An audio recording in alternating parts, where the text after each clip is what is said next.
નમસ્કાર. આદર્શ એજ્યુકેશન સોસાયટીમાં આપ સર્વનું હાર્દિક સ્વાગત છે. વિષય વિજ્ઞાન અને ટેકનોલોજી, ધોરણ 9. હવે સંગત તરંગની આવૃત્તિ શબ્દ સમજાવવાનો થાય છે. પ્રથમ આપણે ટેક્સ્ટના સંદર્ભમાં આવૃત્તિ શબ્દ સમજીએ, ત્યારબાદ એક આકૃતિની મદદથી આ જ શબ્દ સમજવા માટેનો પ્રયત્ન કરીશું. આવૃત્તિથી આપણને ખ્યાલ આવે છે કે કોઈ ઘટના એકમ સમયમાં કેટલી વાર પુનરાવર્તિત થાય છે. એકમ સમયની અંદર કોઈ ઘટના છે ઘણી બધી વખત પુનરાવર્તિત થતી હોય, કેટલી વખત પુનરાવર્તિત થાય છે એના ઉપરથી એની આવૃત્તિ છે તમે શોધી શકો છો. માની લો કે તમે કોઈ ઢોલને ટીપીને વગાડો છો. તમે ઢોલને 1 સેકન્ડમાં જેટલી વાર ટીપશો તે તમારા દ્વારા ઢોલને વગાડવાની આવૃત્તિ છે. 1 સેકન્ડમાં કેટલી વખત એ ઢોલને ટીપવામાં આવે છે એ સંખ્યાને એ ઢોલની આવૃત્તિ તરીકે ઓળખવામાં આવે છે. આપણે જાણીએ છીએ કે જ્યારે ધ્વનિ કોઈ માધ્યમમાં પ્રસરણ પામે છે ત્યારે માધ્યમની ઘનતા કોઈ મહત્તમ તથા લઘુત્તમ મૂલ્યની વચ્ચે બદલાય છે. ધ્વનિ જ્યારે માધ્યમની અંદર ગતિ કરતો હોય ત્યારે ધ્વનિની ઘનતા એ મહત્તમથી લઘુત્તમ મૂલ્યની વચ્ચે બદલાતી હોય છે.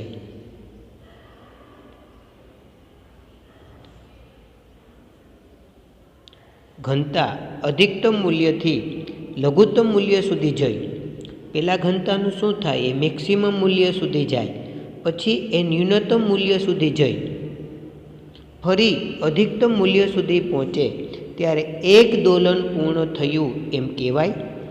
એકમ સમયમાં થતા દોલનોની કુલ સંખ્યાને ધ્વનિની આવૃત્તિ કહેવાય.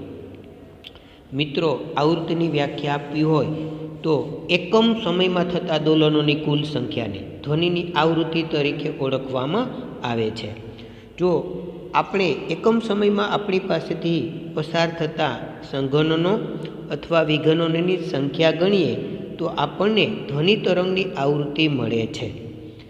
અથવા આવૃત્તિની વ્યાખ્યા દેવી હોય તો આમ પણ દઈ શકાય.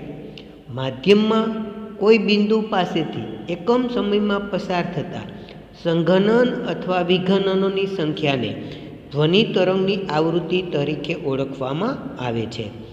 આવૃત્તિને એક ન્યૂ સંજ્ઞા વડે દર્શાવવામાં આવે છે. એનો એસઆઈ પત્તીમાં એકમ છે હર્ટ્ઝ, જેને કેપિટલ HZ સંજ્ઞા વડે દર્શાવવામાં આવે છે. મિત્રો, સંગત તરંગની આવૃત્તિ છે ને એક આકૃતિની મદદથી આ શબ્દ સમજાવવા માટેનો પ્રયત્ન કરી રહ્યા છીએ. આ તરંગ છે. સંગત તરંગ કીધું એટલે સંઘનન અને વિઘનન દ્વારા માધ્યમમાં આગળ વધે છે. આ સંઘનનનો ભાગ છે, આ વિઘનનનો ભાગ છે. સંઘનનમાં કણો નજીક આવેલા હોય છે, વિઘનનમાં એ કણો છે એ દૂર આવેલા હોય છે. આ તરંગ પ્રસરણની દિશા છે. મારે સંગત તરંગની આવૃત્તિ શબ્દ સમજાવવો છે. ધ્વનિ કોઈ માધ્યમમાં પ્રસરણ પામે છે ત્યારે માધ્યમની ઘનતા, અહીંયા એની ઘનતા મહત્તમ હોય, અહીંયા એની ઘનતા લઘુત્તમ હોય. એટલે કે ઘનતા છે ને, આ ઘનતા એ મહત્તમથી લઘુત્તમ મૂલ્યની વચ્ચે બદલાતી હોય છે. આ મહત્તમ ઘનતા, પાછી લઘુત્તમ ઘનતા, પાછી મહત્તમ ઘનતા અને પાછી લઘુત્તમ ઘનતા. આમ અહીંયા મહત્તમ ઘનતા હોય, અહીંયા લઘુત્તમ ઘનતા હોય. ઘનતા છે એ મહત્તમ તથા લઘુત્તમ મૂલ્યની વચ્ચે બદલાતી હોય છે. માધ્યમની ઘનતા અધિકતમ મૂલ્યથી લઘુત્તમ મૂલ્ય સુધી જઈ, આ અધિકતમ મૂલ્યથી લઘુત્તમ મૂલ્ય સુધી જઈ ફરી અધિકતમ મૂલ્ય સુધી પાછી અહીંયા આવે, અધિકતમ મૂલ્ય સુધી પહોંચે ત્યારે આટલો જે સમયગાળો છે એને એક દોલન પૂર્ણ કર્યું એમ કહેવાય. તરંગે છે એક દોલન પૂર્ણ થતું હોય છે. એકમ સમયમાં થતા દોલનોની કુલ સંખ્યાને ધ્વનિની આવૃત્તિ કહેવાય. આપેલા સમયગાળાની અંદર કેટલા દોલનો થશે એ સંખ્યાને ધ્વનિની આવૃત્તિ તરીકે ઓળખવામાં આવે છે. આમ વ્યાખ્યા ન બોલવી હોય તો માધ્યમમાં કોઈ નિશ્ચિત બિંદુ પાસેથી એકમ સમયમાં પસાર થતા સંઘનનો અને અથવા વિઘનનોની સંખ્યાને એકમ સમયમાં કેટલા સંઘનનો પસાર થશે એટલે ઉપરનો ભાગ જ જોવાનો. કેટલા સંઘનનો પસાર થશે, એકમ સમયમાં કેટલા વિઘનનો પસાર થશે તો નીચેનું શૃંગ જ જોવાનું થશે. અહીંયા એ સંખ્યાને ધ્વનિની આવૃત્તિ તરીકે ઓળખવામાં આવે છે. ધ્વનિની આવૃત્તિની સંજ્ઞા છે મ્યુ. એનો એસઆઈ પત્તીમાં એકમ છે હર્ટ્ઝ, જેને કેપિટલ HZ સંજ્ઞા વડે દર્શાવવામાં આવે છે. હવેની વ્યાખ્યા છે સંગત તરંગનો આવર્તકાળ વિશે સમજૂતી છે. બે ક્રમિક સંઘનનો કે બે ક્રમિક વિઘનનો કોઈ નિશ્ચિત બિંદુ પાસેથી પસાર થવા માટે લાગતા સમયને તરંગનો આવર્તકાળ કહે છે. તમે કહી શકો કે માધ્યમની ઘનતાના એક સંપૂર્ણ દોલન માટે લીધેલા સમયને તરંગનો આવર્તકાળ કહેવાય. એક દોલન પૂર્ણ કરે ને એ માટે લાગતા સમયગાળાને તરંગનો આવર્તકાળ તરીકે ઓળખવામાં આવે છે. આવર્તકાળને કેપિટલ ટી સંજ્ઞાથી દર્શાવવામાં આવે છે. એનો એસઆઈ પત્તીમાં એકમ છે સેકન્ડ. આવૃત્તિ અને આવર્તકાળ એકબીજાના વ્યસ્ત પ્રમાણમાં હોય છે. આવૃત્તિ V બરાબર 1/T. V છે ને એ ન્યૂ વંચાય, એ આવૃત્તિ માટેની સંજ્ઞા છે ન્યૂ. આ સ્મોલ v કરો એને ન્યૂ વંચાય બરાબર 1/T. કેપિટલ ટી છે ને આવર્તકાળ છે. અહીં આવૃત્તિ અને આવર્તકાળ એકબીજાના વ્યસ્ત પ્રમાણમાં હોય છે. હવે સંગત તરંગનો આવર્તકાળ છે એ આકૃતિ ઉપરથી સમજાવવા માટે જઈએ છીએ. સંગત તરંગો છે ને એ સંઘનન અને વિઘનન દ્વારા માધ્યમની અંદર આગળ વધતા હોય છે. અહીંયા કણો નજીક નજીક છે, અહીંયા કણો દૂર દૂર છે, અહીંયા ફરી સંઘનનનો વિસ્તાર, કણો નજીક નજીક, અહીંયા કણો દૂર દૂર. આ બે ક્રમિક સંઘનનો વચ્ચેનું જે અંતર છે એને એક દોલન કહેવાય. અહીંથી વ્યાખ્યા યાદ રાખવાની છે. માધ્યમની ઘનતાના એક સંપૂર્ણ દોલન માટે તરંગ છે ને એક દોલન પૂર્ણ કરે ને ત્યારે લીધેલો સમયગાળાને તરંગના કે ધ્વનિના આવર્તકાળ તરીકે ઓળખવામાં આવે છે. આવર્તકાળને કેપિટલ ટી સંજ્ઞા વડે દર્શાવવામાં આવે છે. આ એનો એસઆઈ પત્તીમાં એકમ છે સેકન્ડ. આવર્તકાળનો એસઆઈ પત્તીમાં એકમ સેકન્ડ. આવર્તકાળ અને આવૃત્તિ એકબીજાના વ્યસ્ત પ્રમાણમાં હોય છે. ન્યૂ બરાબર 1/T. ન્યૂ છે એ આવૃત્તિ છે અને ટી છે એ આવર્તકાળ છે. આમ આવૃત્તિ અને આવર્તકાળનો સંબંધ એકબીજાના વ્યસ્ત પ્રમાણમાં જોવા મળે છે. હવે ધ્વનિનો એક અલગ જ ગુણધર્મ પીચ સમજીએ. કોઈ ઓર્કેસ્ટ્રામાં વાયોલિન તથા વાંસળી એકસાથે વગાડવામાં આવે છે. ઓર્કેસ્ટ્રા પાર્ટીની અંદર વાયોલિનમાંથી અને વાંસળીમાંથી ધ્વનિ નીકળી રહ્યો છે. બંને ધ્વનિ એક જ માધ્યમમાં ગતિ કરી આપણા કાન સુધી સમાન સમયમાં પહોંચે છે. એ ધ્વનિ જે નીકળે છે એ એક જ માધ્યમમાંથી આપણા કાન સુધી પહોંચે છે. સ્ત્રોતને ધ્યાનમાં લીધા સિવાય ઉત્પન્ન થતો ધ્વનિ સમાન વેગથી ગતિ કરે છે. હવે જે વાયોલિન છે અને વાંસળી છે એને ધ્યાનમાં લીધા સિવાય ઉત્પન્ન થતો ધ્વનિ છે એનો વેગ છે એ સમાન છે, એટલે કે ધ્વનિ સમાન વેગથી ગતિ કરે છે. પરંતુ જે ધ્વનિઓ આપણે સાંભળીએ છીએ તે જુદા જુદા છે. આનું કારણ ધ્વનિ સાથે સંકળાયેલ જુદા જુદા ગુણધર્મો. પીચ આ પૈકીનો એક ગુણધર્મ છે. મિત્રો, ઉત્સર્જિત ધ્વનિ છે એ બે અલગ અલગ સાધનોમાંથી નીકળે છે, વાયોલિનમાંથી અને વાંસળીમાંથી. આ ઉત્સર્જિત ધ્વનિનું આપણું મસ્તિષ્ક કેવું અર્થઘટન કરે છે તેને ધ્વનિનો જે ગુણધર્મ છે એને પિચ તરીકે ઓળખવામાં આવે છે. કોઈ ઉત્સર્જિત ધ્વનિની આવૃત્તિનું આપણું મસ્તિષ્ક કેવું અર્થઘટન કરે છે તેને પિચ કહે છે. કોઈ ધ્વનિ વાજિંત્રમાંથી નીકળી રહ્યો હોય અને ધ્વનિની આવૃત્તિનું આપણું મસ્તિષ્ક કેવું અર્થઘટન કરે છે એ ગુણધર્મને પિચ તરીકે ઓળખવામાં આવે છે. કોઈ સ્ત્રોતમાં કંપન જેટલી ઝડપથી થાય છે તેની આવૃત્તિ તેટલી જ વધારે હોય છે. જેમ કંપનો વધારે એમ આવૃત્તિ વધારે. આવૃત્તિ વધારે ને તો એની પિચ પણ વધારે તથા તેની પિચ પણ વધારે હોય છે. એટલે કે કંપનો દોલનો વધારે થતા હોય તો આવૃત્તિ વધારે મળે. આવૃત્તિ વધારે હોય તો પિચ પણ વધારે મળે. અહીંયા એક આકૃતિ દોરીને સમજાવી રહ્યો છું. જો કંપનો વધારે થતા હોય ને તો ગ્રાફ છે ઉપર નીચે ઝડપથી મળતો હોય. ઊંચી પિચના ધ્વનિ તરંગો માટેનો ગ્રાફ દર્શાવેલો છે. આ કંપનો ઝડપી થતા હોય ને તો આવૃત્તિ પણ એની વધારે મળે. અહીંયા પિચ પણ વધારે મળતી હોય છે. એના કરતાં ઉલટો શબ્દ, ધ્વનિની પિચ ઓછી હોય તો આવૃત્તિ ઓછી હોય. આકૃતિમાં દર્શાવેલ છે ઓછી આવૃત્તિ એમ પિચ પણ ઓછી. ઊંચી પિચવાળો ધ્વનિ માધ્યમમાં કોઈ સ્થિર બિંદુ પાસેથી એકમ સમયમાં પસાર થતા વધુ સંખ્યાના સંઘનન અને વિઘનન સાથે સંબંધિત હોય છે. જેમ પિચ વધારે હોય છે તેમ એકમ બિંદુ પાસેથી પસાર થતા સંઘનન અને વિઘનનની સંખ્યા વધારે હોય છે. અહીં નીચા પિચના ધ્વનિ તરંગોનો ગ્રાફ દર્શાવેલો છે. આટલા ડિસ્ટન્સને પિચ કહેવાય. તમે સ્પષ્ટ રીતે જોઈ શકો છો કે આ અંતર ઓછું છે માટે આ જે ગ્રાફ છે ને એને નીચા પિચ ધરાવતા ધ્વનિ તરંગો ગણી શકાય.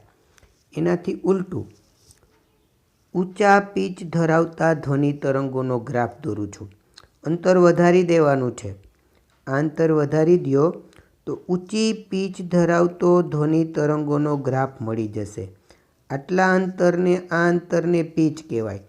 સ્પષ્ટ રીતે જોઈ શકો છો કે પિચનો ભાગ વધારે છે માટે આ જે તરંગ બતાવેલો છે એ ઊંચી પિચના ધ્વનિ તરંગોનો ગ્રાફ બને. વિવિધ આકાર તથા અવસ્થાઓ ધરાવતી વસ્તુઓ જુદી જુદી આવૃત્તિ સાથે કંપનો કરે છે અને જુદી જુદી પિચ ધરાવતો ધ્વનિ ઉત્પન્ન કરે છે. વિવિધ આકાર, જુદા જુદા આકાર હોય એવી વસ્તુઓ એ અલગ અલગ આવૃત્તિ સાથે કંપનો કરતી હોય છે અને જુદી જુદી પિચ ધરાવતો ધ્વનિ ઉત્પન્ન કરતી હોય છે. અહીં જે ગ્રાફ દર્શાવેલો છે એ ઊંચા પિચના ધ્વનિ તરંગોનો ગ્રાફ છે. આ તમે જોશો તો ડિસ્ટન્સ વધારે છે તો આ ડિસ્ટન્સ છે એ ઊંચા પિચના ધ્વનિ તરંગોનો ગ્રાફ દર્શાવે છે. અહીંથી એક તરંગનો કંપ વિસ્તાર શબ્દ સમજાવવાનો થાય છે. સૌથી પહેલાં એ શબ્દ આપણે સમજવા માટે પ્રયત્ન કરીએ. મિત્રો, તરંગ પ્રસરણની ઘટના દરમિયાન જ્યારે તરંગ છે માધ્યમની અંદર ફેલાતો હોય એ દરમિયાન તરંગ પ્રસરણની ઘટના દરમિયાન મૂળ મધ્યમાન સ્થાનથી, આ મિડલનું સ્થાન છે, મધ્યમાન સ્થાન તમારે લેવાનું છે. મધ્યમાન સ્થાનથી કોઈ એક તરફના, અહીંથી અહીંયા સુધીના કે અહીંથી અહીંયા સુધીના કોઈ એક તરફના માધ્યમના કણના મહત્તમ સ્થાનાંતરને તરંગનો કંપ વિસ્તાર કહેવાય. અહીંથી આ કણ અહીંયા સુધી જઈ શકે તો આટલો એનો કંપ વિસ્તાર બને. આ કણ અહીંથી અહીંયા સુધી જઈ શકે તો આટલો વિસ્તાર એ તરંગનો કંપ વિસ્તાર બને. જ્યાં સુધી ભણીએ ત્યાં સુધી કંપ વિસ્તારને કેપિટલ એ સંજ્ઞા વડે દર્શાવવામાં આવે છે. કંપ વિસ્તારનો એસઆઈ પટ્ટીમાં એકમ છે મીટર. ધ્વનિ તરંગના કિસ્સાની અંદર જો ધ્વનિ તરંગ લેવામાં આવે તો કંપવિસ્તારનો એસઆઈ પટ્ટીમાં એકમ થાય ઘનતાનો એકમ અથવા દબાણનો એકમ. ઘનતાનો એકમ તમારે નક્કી કરવો હોય તો આવી રીતે નક્કી કરી શકો. ઘનતા બરાબર દળના છેદમાં કદ.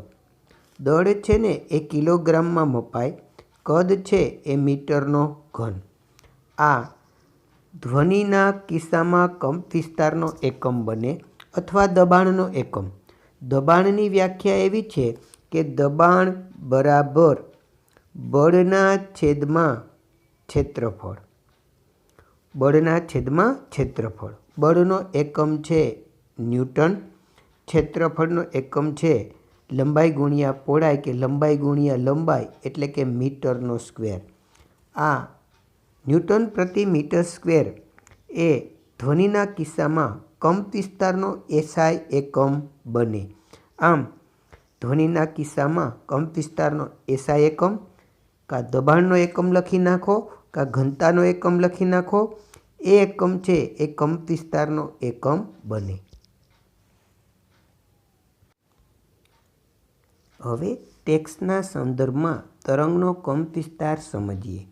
કોઈ મધ્યમાં પ્રારંભિક અવસ્થાની કોઈ એક બાજુ રહેલા મહત્તમ વિક્ષોભના સરેરાશ મૂલ્યને તરંગનો કંપવિસ્તાર કહેવાય.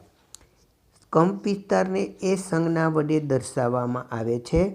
ધ્વનિ માટે તેનો એકમ દબાણ અથવા ઘનતાનો એકમ એ કંપવિસ્તારનો એકમ બને. મિત્રો એવું સમજાવવા માગે છે કે આ જ્યારે ધ્વનિ માધ્યમની અંદર ફેલાતો હોય ત્યારે આ મધ્યમાન સ્થાનથી કોઈ એક તરફના અધિકતમ સ્થાનાંતરને આટલો જે વિસ્તાર છે એને ધ્વનિના કંપવિસ્તાર તરીકે ઓળખવામાં આવે છે. ધ્વનિના કંપવિસ્તારને કેપિટલ એ સંજ્ઞા વડે દર્શાવવામાં આવે છે અને તેનો એસઆઈ પટ્ટીમાં એકમ બને છે મીટર. ધ્વનિના કિસ્સામાં કંપવિસ્તારનો એસઆઈ એકમ બને કાં દબાણનો એકમ લખી નાખો કાં ઘનતાનો એકમ લખી નાખો. એ દબાણનો એકમ અથવા ઘનતાનો એકમ એ ધ્વનિના કિસ્સામાં કંપવિસ્તારનો એસઆઈ એકમ બને. અહીંથી એવો ક્વેશ્ચન ખુલે છે કે ધ્વનિની પ્રબળતા વિશે સમજૂતી આપો.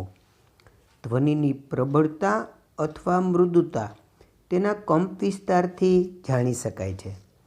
કંપવિસ્તારની મદદથી છે પ્રબળ ધ્વનિ હોય કે મૃદુ ધ્વનિ છે એ જાણી શકાતું હોય છે. પહેલાં સમજાવી દઉં. પ્રબળ ધ્વનિ હોય ને તો એનો કંપવિસ્તાર વધારે હોય. સમજી શકો છો કંપવિસ્તાર કોને કહેવાય?